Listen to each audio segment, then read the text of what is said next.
Hello mga boss, nandito tayo ngayon sa Iloilo para sa preparation ng ating panay loop. Saktong-sakto naman na merong ibinigay at ini-issue si Geely na bagong helmet para gamitin natin sa gaganaping panay loop. So ito ang bagong labas ni Geely na design. Ang inisyo sa akin ay ang inisyo, 'di ba?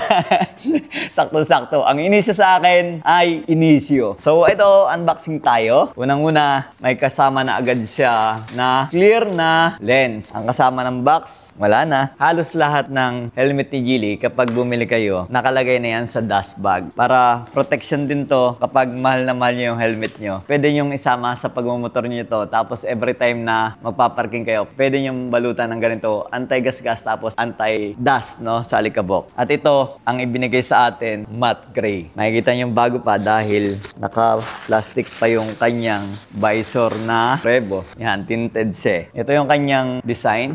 Ayan. Dito sa ibabaw, meron dito na air vent para sa likod at dito yan lalabas sa kanyang spoiler na napakaganda ng design, parang winglet, naka-aerodynamic. Doon sa top, meron din siyang air vent, open and close. Tapos dito sa baba, another air vent para sa inyong chin, di ba? Kapag nagsasalita kayo, merong pasukan ng hangin. Kakaiba na yung pag-open niya, unlike meron dito na parang kontel na ibubukas mong ganon. Ngayon, may pinipress siya sa lock para ma-unlock at pwede nyong ma-open and close ang inyong visor. Ngayon lang ako gagamit ng modular type na helmet. Umpisa pa lang, talagang wala naman akong modular. So dito sa baba, meron siyang kulay pula na, ayun, kapag in-open nyo siya is magiging half face na siya. And meron siyang another sun visor sa ilalim. Ang ganda, di ba? May kasama siyang keychain at saka manual booklet. At ang ginagamit ni Geely na lock dito ay quick release.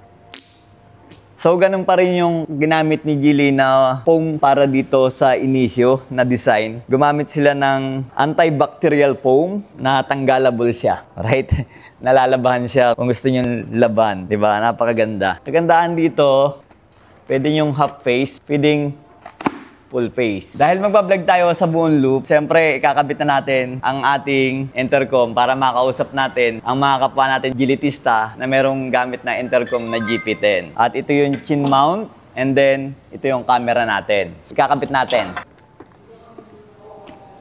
Alright, okay na siya, nakakabit na. Naka 3M tayo na adhesive and then ikiklip na lang natin tong ating DJI. Alright? So ito na mga boss, ito na ang ating gagamitin sa panay loop. Nakasetup na ang ating intercom and then ang ating wireless na DJI Action 5 Pro na camera.